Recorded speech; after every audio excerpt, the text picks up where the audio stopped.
Gracias a usted que recién nos está sintonizando. Como mi hermana Norma Pascasio recién nos escribe, ya mencioné la mayoría de personas que nos están sintonizando. Retomamos el estudio del Evangelio según San Juan. Vamos al capítulo 4, versículo número 1, para dar inicio a estos primeros 6 versículos de este capítulo número 4 del Evangelio según San Juan. Dice entonces la palabra del Señor: cuando pues el Señor entendió que los fariseos habían oído decir, Jesús hace y bautiza más discípulos que Juan, aunque Jesús no bautizaba sino sus discípulos, salió de Judea y se fue otra vez a Galilea, y le era necesario pasar por Samaria, dice el versículo 4, y le era necesario pasar por Samaria. 5. Vino pues a una ciudad de Samaria llamada Sicar, junto a la heredad que Jacob dio a su hijo José. Y el último versículo para reflexionar: y estaba ahí el pozo de Jacob. Entonces Jesús, cansado del camino, se sentó así junto al pozo, y era como la hora sexta. Amén. Dejamos hasta ahí la lectura.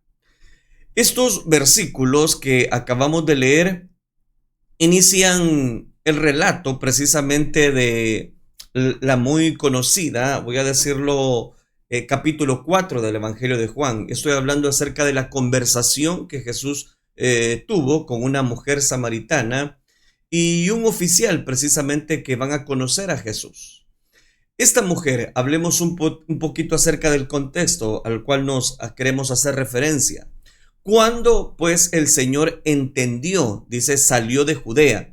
Jesús sabía que voy a decirlo, debido a su creciente popularidad, pronto habría una confrontación con las diferentes autoridades de la época.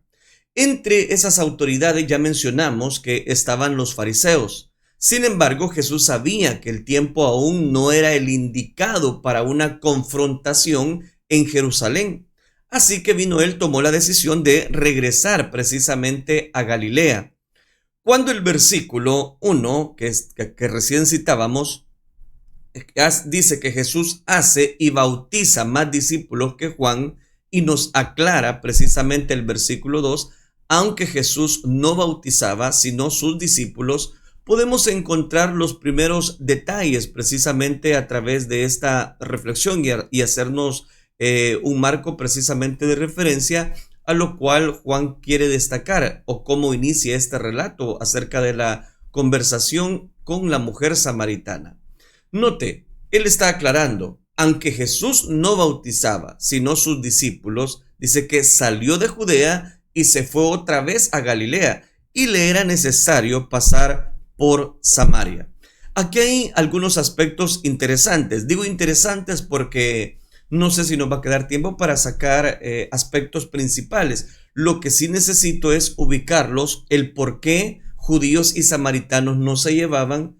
Otro de los elementos que quiero destacar en la reflexión de este día: por qué precisamente algunas personas tenían esas desavenencias o no se llevaban, como ya mencioné, judíos y samaritanos. Y también porque el Señor prefirió pasar directamente por Samaria y no hacer lo que precisamente los penitentes que iban caminando por esta región ocupaban otra vía alterna para poder llegar de alguna manera más rápido. Todo eso voy a tratar de aclararlo. Espero que Dios nos conceda el tiempo suficiente. Ahora, Jesús hace y bautiza más que los discípulos de Juan. Note qué interesante. La labor de bautismo de Jesús se menciona primero en Juan capítulo 3 versículo 22. Jesús consideraba importante también realizar la labor del bautismo de Juan como demostración precisamente de arrepentimiento y, por qué no decirlo, una especie de purificación en la preparación para el Mesías. Aquí nos enteramos que la verdadera labor del bautismo Jesús la delegaba a sus discípulos. Esto también significa que cuando los discípulos comenzaron la práctica del bautismo cristiano en el Pentecostés, que menciona el libro de los Hechos, capítulo 2, versículo 41, su experiencia previa de bautizar estaba en conexión con el arrepentimiento, con la purificación, con la identificación con la obra del Mesías, porque Dios ya les había preparado precisamente para momentos como este. Al bautizar, él autenticaba la unidad de su labor con la de su precursor. Estoy hablando de Juan el Bautista. Al no bautizar Jesús él mismo, hacía que se sintiera la superioridad de este personaje, de Juan el Bautista. Pero también hay otra enseñanza acá, que el Señor ya está preparando precisamente a sus discípulos para que ellos vayan, sigan, y como Él les va a decir más adelante, la gran comisión, precisamente de ir y predicar por todo el mundo a toda criatura. Pero hay una frase que llama la atención también y es necesario explicarla. Él dice acá, le era necesario pasar por Samaria. Mire qué interesante. Antes de hablar todavía de ese detalle, pienso en algunos aspectos. El Señor salió de Judea y se fue otra vez a Galilea. Jesús pasó algún tiempo en Judea al comienzo de su ministerio. ¿Por qué? Porque este periodo no es recogido por los otros 3 evangelios. No los recogen, no recopilan los evangelios sinópticos. Durante ese tiempo estuvo cerca de Juan el Bautista y ambos precisamente se dedicaron a bautizar para arrepentimiento a los israelitas que venían a ellos. Aunque el evangelista nos aclara, estoy hablando por Juan, que Jesús no bautizaba, sino los que bautizaban eran sus discípulos.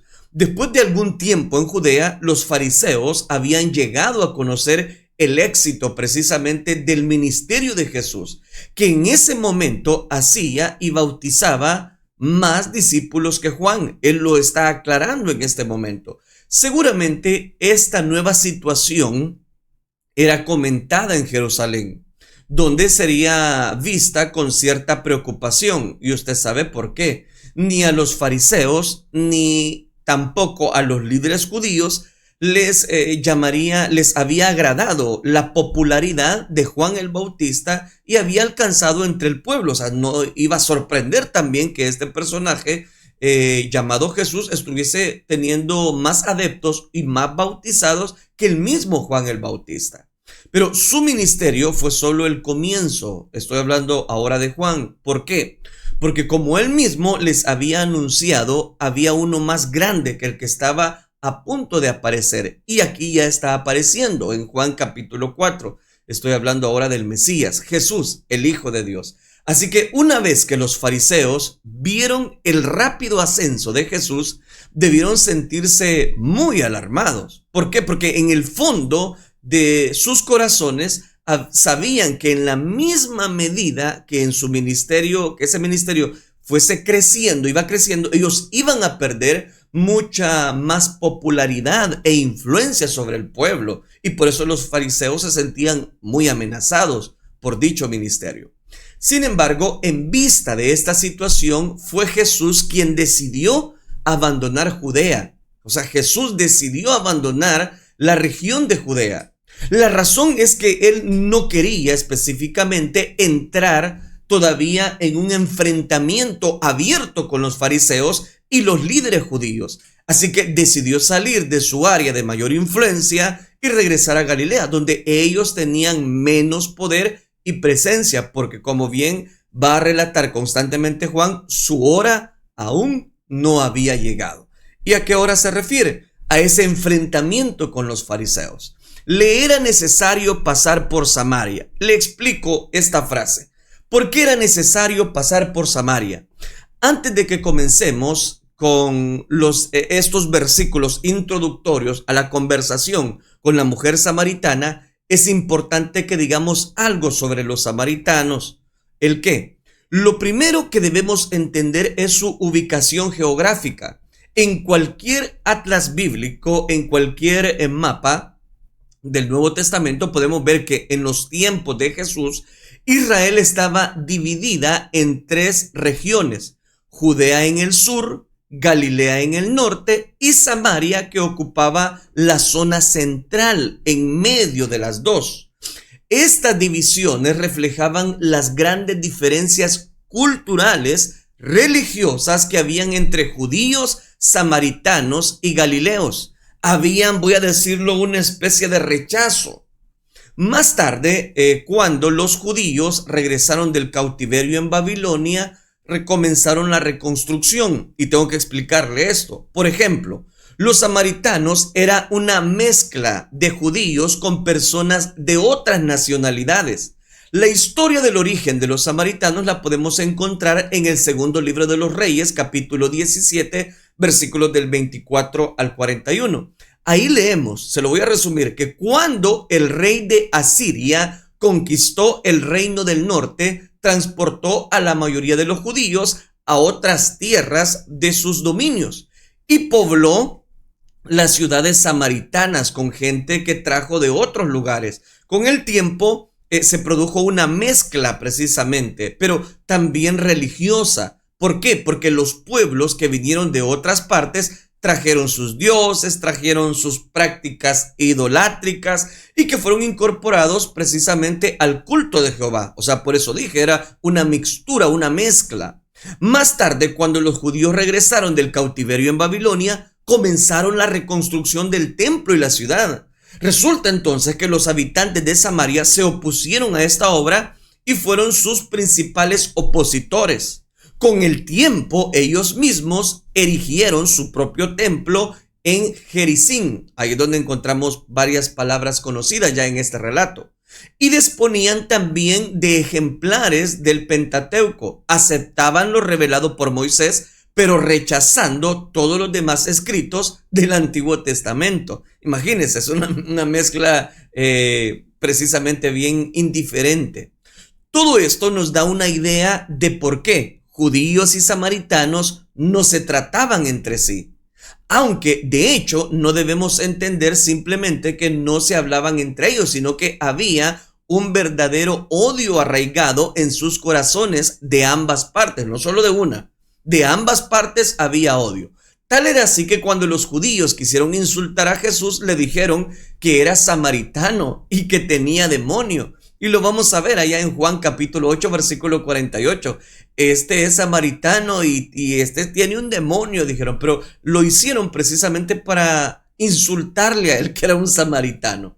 Y como era, recordemos el incidente cuando en una ocasión Jesús envió a algunos de sus discípulos a una aldea que era como de ir a Jerusalén, a lo que los discípulos respondieron pidiendo al Señor que cayera fuego del cielo sobre ellos y los consumiera. ¿Recuerda ese relato?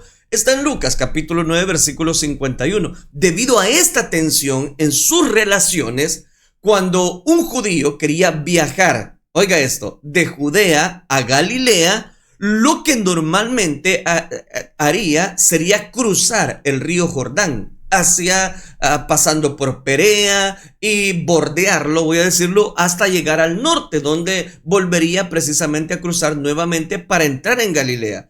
Por supuesto, este no era el camino más corto, pero así evitaban pasar por Samaria, porque judíos, galileos y samaritanos no se llevaban. Lo que daba la hostilidad reinante les evitaba muchos problemas y situaciones desagradables precisamente al pasar por la región de Samaria, según ellos. Entonces, habiendo dicho esto, volvemos a los versículos que estábamos explicando, que él dice, y le era necesario pasar por Samaria. En vista de los acontecimientos que tuvieron lugar ahí y que en este capítulo recoge, queda claro que la necesidad expresada aquí estaba relacionada con su misión divina en Samaria y particularmente con una mujer samaritana que lo necesitaba. Cuando el relato que estamos citando nos dice, y le era necesario pasar por Samaria, no porque era la única vía o por el único camino para poder llegar a esta región. No, era porque el Señor está tomando el camino que normalmente los judíos y los de Galilea no tomaban para no chocar con los samaritanos. Cuando la Biblia dice acá, y le era necesario pasar por Samaria, lo que está diciendo era que era necesario. El Señor tenía una misión en ese lugar de Samaria. Eso es lo que nos está diciendo. Interesante. Le era necesario pasar por Samaria. Aunque el camino a través de Samaria era la ruta, si usted me lo permite, como ya lo expliqué, más corta para los judíos y galileos, pero ellos evitaban la ruta corta y preferían la larga para no involucrarse o no ver a un samaritano. Imagínense cómo estaban estas personas. Los judíos piadosos le evitaban con frecuencia. Lo hacían porque una profunda desconfianza, desagrado entre muchos de los judíos y los samaritanos se tendría que dar. Por eso es que he mencionado, ¿verdad?, la explicación de todo este relato. Ahora, ¿cómo los samaritanos tenían una conexión histórica con el pueblo de Israel? Su fe era una combinación de las leyes rituales y las leyes de Moisés, combinada con varias supersticiones, por supuesto, porque recuerde que esta fue una mezcla de pueblos que traían sus dioses, pero de alguna manera quisieron abrazar el pueblo de Israel, o por lo menos algunas creencias a su conveniencia. La mayoría de los judíos del tiempo de Jesús despreciaban a los samaritanos. Ya le expliqué la razón. Le desagradaban aún más que los gentiles. ¿Por qué? Porque según ellos eran religiosamente hablando, mestizos, que tenían una fe mezclada. Los samaritanos construyeron su propio templo para Yahvé en el monte Gerizim. Ahí es donde lo vamos a ver específicamente, o lo vamos a explicar más adelante, porque usted y yo no lo podemos ver, pero los judíos lo quemaron alrededor del 128 antes de Cristo. Evidentemente, esto hizo que las relaciones entre judíos y gentiles empeoraran todavía más. Su ruta de Jerusalén a Galilea pasaba por la región más allá del Jordán, y aquí es donde entramos precisamente en detalles interesantes. Dice que Jesús necesitaba pasar por Samaria. La necesidad no era debido a arreglos de viaje, ni a necesidades prácticas que el maestro precisamente, valga la redundancia, necesitara suplir, sino porque había personas ahí que necesitaban escuchar el mensaje de Dios. Aquí hay una tremenda enseñanza, que Dios tiene todo bajo su perfecto control, que Él sabe nuestra necesidad, que Él sabe pasar por esa dificultad que nosotros estamos enfrentando en el momento que Él así lo ha dicho, Él así lo ha determinado. Y estoy hablando de el tiempo que Dios tiene precisamente para la respuesta a nuestras necesidades. Esta persona, la mujer samaritana, tenía un momento, voy a decirlo, exacto para llegar a ese pozo, precisamente como lo vamos a ver, el pozo de Jacob. Pero es importante mencionar que el relato sigue dándonos pautas de que quien toma la iniciativa es Dios. Es Dios que era necesario, dice el relato, le era necesario pasar por Samaria. Al Señor le hace necesario saber cuál es nuestra necesidad. Saber qué es lo que a ti te está angustiando, saber cuál es lo que está agobiando tu corazón, no porque Él no lo sepa, no, porque Él está dispuesto a ayudarnos. Él está dispuesto a pasar, a ayudar en nuestra situación. Le era necesario pasar, dijo. Él pudo haber tomado la ruta común que todos tomaban para evitar los samaritanos. No, él quería hablar con los samaritanos. Él quería hablar con esta mujer. El Señor quiere hablar con nosotros.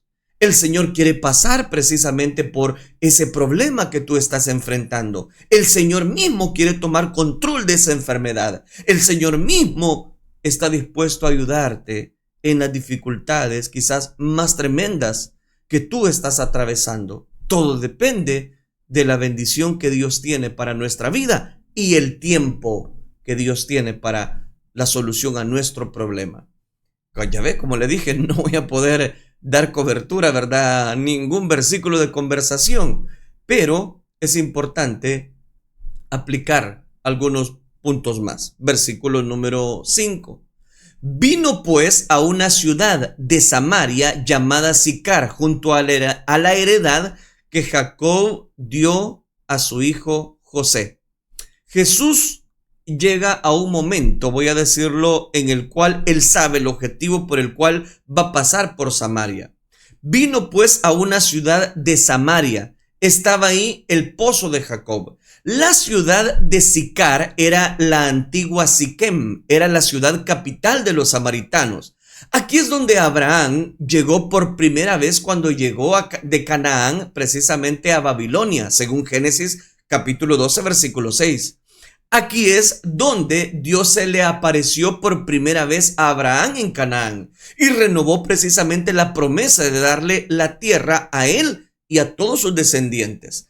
Aquí es donde Abraham edificó un altar e invocó el nombre del Señor. Lo puede usted corroborar en Génesis capítulo 12, versículo 8. Aquí también es donde llegó a salvo cuando regresó con sus esposas e hijos a la estación precisamente con Labán en Génesis 33. Aquí es donde también Jacob edificó un altar al Señor y le llamó precisamente Elohé Israel. Esto estableció la conexión entre Jacob y lo que se conoce como el pozo de Jacob, aquí en Sicar, lo que está mencionando el relato. Sicar es Siquem. También fue el lugar donde Dina, la hija de Jacob, fue violada allá en Génesis capítulo 34. Esta era la heredad que Jacob dio a su hijo José, tierra que Jacob había conquistado de los amonitas con su espada, arco en una batalla no registrada, pero que nos da un marco de referencia a Génesis 48. Aquí es donde los huesos de José fueron eventualmente enterrados cuando fueron trasladados desde Egipto. Aquí es donde Josué también hizo un pacto precisamente con Israel. Aquí me llama la atención toda la historia que tenemos involucrada en este relato. Por eso es que también Dios, doy el segundo argumento, le era necesario pasar por Samaria, porque aquí habían sucedido muchos acontecimientos y ahora esta mezcla de pueblos hacía que todos los demás, tanto judíos y galileos, vieran de menos a los samaritanos. Y resulta que Dios desea estar con los samaritanos. Mire qué interesante. Ahora, aquí hay otro interesante detalle en el versículo que sigue, versículo 6. Y estaba ahí el pozo de Jacob, lo que yo acabo de mencionar. Entonces Jesús, cansado del camino, se sentó así junto al pozo y era como la hora sexta. Mire qué lindo, cansado del camino. Después de un largo día de caminata, Jesús estaba cansado. Juan ha sido cuidadoso de mostrarnos que Jesús es Dios, que el Verbo se hizo carne y habitó entre nosotros, pero también quería y quiere que supiéramos que Jesús no era un superhumano, no solamente era Dios, pero traía una naturaleza. Jesús genuinamente se sometió a nuestras limitaciones humanas. Él dice, y lo está diciendo claramente, cansado del camino. Jesús estaba cansado y dice que se sentó así junto al pozo. Esa pequeña palabra así parece tener una fuerza difícil de reproducir precisamente y dar cobertura. Aparentemente tiene la intención de realzar la idea de un cansancio total en el maestro. Mientras que el evangelista insiste que fue el Verbo divino el que volvió precisamente carne en Jesús, al mismo tiempo insiste en lo que el Verbo divino se convirtió precisamente y padeció muchas dificultades que un humano que camina largas horas bajo una caminata precisamente hizo que se cansara. Ese manantial de Jacob es sin duda lo que se conoce hoy en día como los samaritanos, judío-cristianos y musulmanes como el manantial o pozo de Jacob. Cuando dice la hora sexta, por el cálculo que Juan utilizó, esto fue alrededor de mediodía durante el calor del día. Jesús, cansado y con calor, habría querido precisamente un agua refrescante. Jesús, cansado del camino. El Señor llegó a una ciudad, a esta ciudad, y llegó cansado. Este detalle nos lleva a cierta importancia de reflexión. Observemos que Jesús envió a sus discípulos a comprar algo de comer en la ciudad. Por supuesto, eso no tiene nada de extraordinario y lo va a hacer más adelante. Pero ¿con qué objetivo? con el objetivo de platicar precisamente con esta mujer que estaba a punto de llegar. El Señor estaba interesado, pero aún cansado, sigue haciendo la obra que Él ha mandado, que su Padre, lo ha mandado a hacer. Eso nos deja una gran enseñanza.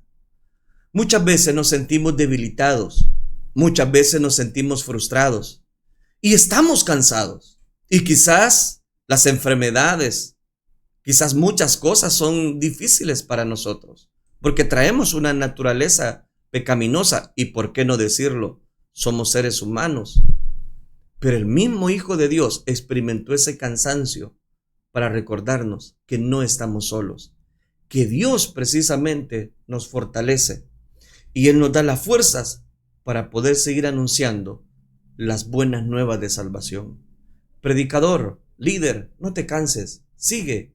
Sí te vas a cansar, sí vas a cansarte, pero Dios te dará nuevas fuerzas para seguir anunciando, para seguir luchando, para seguir perseverando, para seguir conquistando y poder disfrutar de su gracia y su misericordia. Que estas palabras de introducción a este relato de la mujer samaritana puedan hacer en nosotros y marcar una diferencia. En primer lugar, que Dios está con nosotros y que le es necesario pasar a Dios precisamente para ayudarnos en nuestro problema, en nuestra angustia y en nuestra tribulación. Y que toda la historia que conlleva el caso o la conversación de la mujer samaritana puede ser rica en una búsqueda de adoración, en una búsqueda precisamente de una herencia incorruptible que solamente proviene de Cristo Jesús. Que el Señor nos preste vida para seguir analizando la conversación de Jesús con esta mujer, si Dios nos presta vida. Oremos al Señor. Padre nuestro que estás en los cielos, gracias te damos, Dios mío. Gracias por cada bendición, por estos primeros versículos que analizamos en este día. Gracias te damos porque tú has sido bueno con nosotros. Gracias porque en tu palabra comprendemos grandeza, bendición, poder, y que tú estás interesado también en ayudarnos en nuestras dificultades, en nuestros problemas, en nuestras angustias. Tú eres fiel y justo. Gracias te damos, Dios mío, por el consejo de tu verdad, el cual recibimos en esta hora. No a nosotros, sino a tu santo nombre sea dada toda la gloria. Gracias, Cristo Jesús. Amén, Señor,